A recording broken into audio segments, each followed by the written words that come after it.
तो सोचिए जरा, अगर आपको कोई ऐसी ताकत मिल जाए जो आपकी हर मुराद, हर ख्वाहिश पूरी कर सके, लेकिन एक शर्त पर कि हर मुराद की एक भयानक कीमत चुकानी होगी। आज हम बात करेंगे ऐसी ही कहानी की, एक दंड राक्षस की कहानी। एक ऐसी शक्ति जो इच्छाएं तो पूरी करता है पर बदले में सब कुछ छीन लेता है। चलिए इस खौफनाक कहानी में और गहराई से उतरते हैं। जो मरकर लौटते हैं उनमें रहम नहीं होता, वो जालिम होते हैं। बस ये एक लाइन इस कहानी की पूरी सच्चाई को सामने रख देती है। एक ऐसी सच्चाई जहां मौत से किसी का लौटना खुशी का मौका नहीं बल्कि कयामत की दस्तक होता है। तो चलिए सबसे पहले कहानी के जड़ों तक चलते हैं। आखिर ये दंड राक्षस है क्या भला? ये आया कहां से? समझते हैं उस शैतानी ताकत की पूरी कहानी को जो इस पूरे कहर का केंद्र है। देखिए, कहानी शुरू होती है हजारों साल पहले। दंड राक्षस को ब्रह्मदेव से एक वरदान मिला था, हर इच्छा पूरी करने का। और बस इसी वरदान के घमंड में उसने धरती पर आतंक मचाना शुरू कर दिया। वो इंसानों को जबरदस्ती अपनी पूजा करवाता था। मतलब वो इतना ताकतवर हो गया था कि देवताओं के राजा इंद्र को खुद उससे लड़ने के लिए आना पड़ा।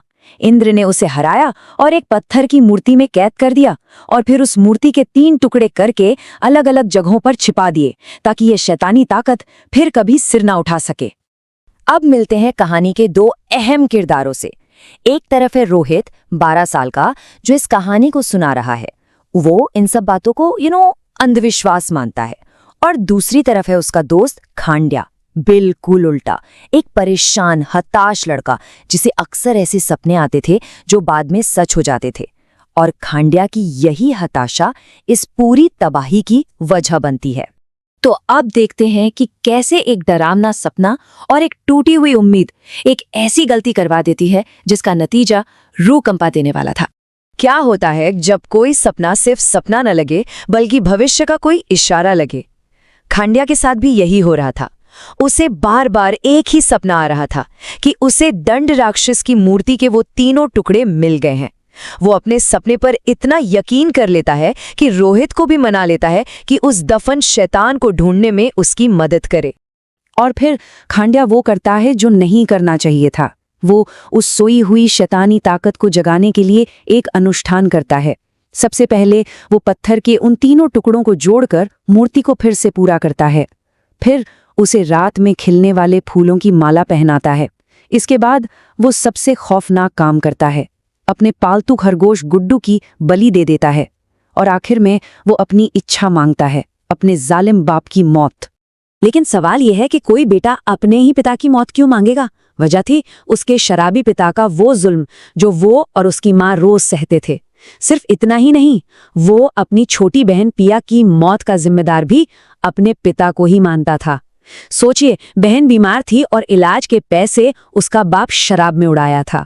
खांड्या को यकीन हो गया था कि अपने पिता को रास्ते से हटाना ही उसके और उसकी माँ के लिए सुकून का इकलौता रास्ता है। और इच्छा पूरी हो जाती है, पर अपनी कीमत के साथ।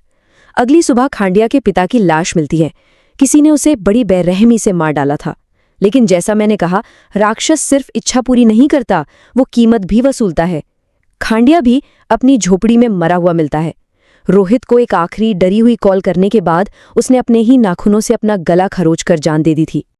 अब कहानी एक ऐसे मोड़ पर आती है जहां इतनी भयानक घटना देखने के बाद भी हमारा नरेटर रोहित कोई सबक नहीं सीखता, बल्कि वो दुख में इतना अंधा हो जाता है कि खुद उसी अंधेरे रास्ते पर चल पड़ता है।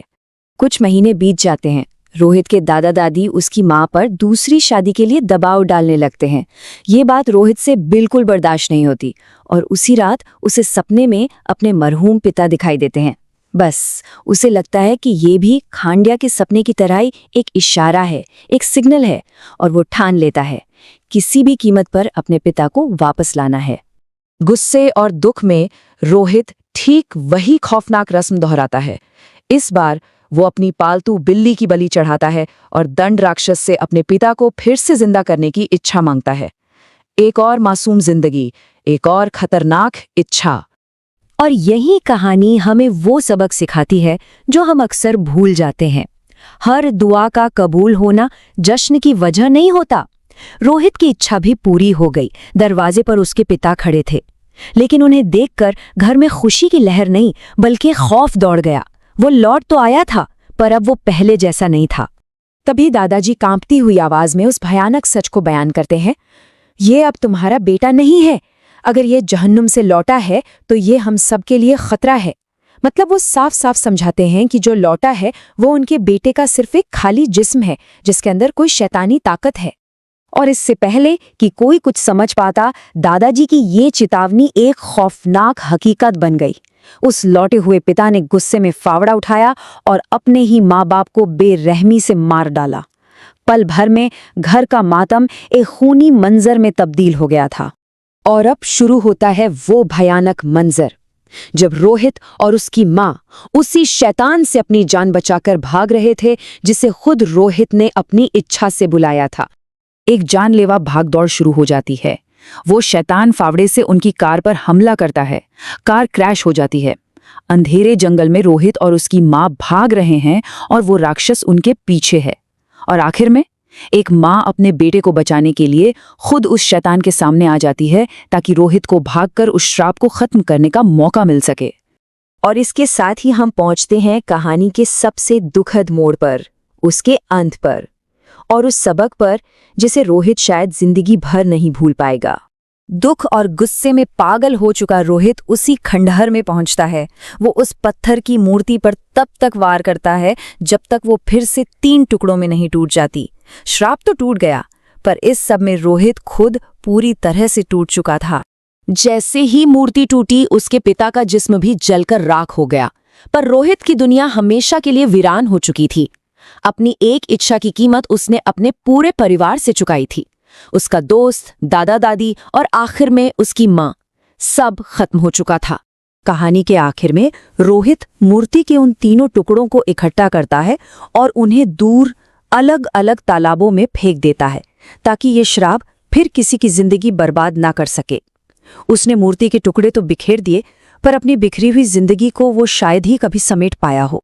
तो आखिर में सवाल फिर से वहीं आकर खड़ा हो जाता है, अगर ऐसी कोई ताकत सच में मिल जाए जो हर इच्छा पूरी कर सकती हो, तो क्या उसका इस्तेमाल करना सही होगा?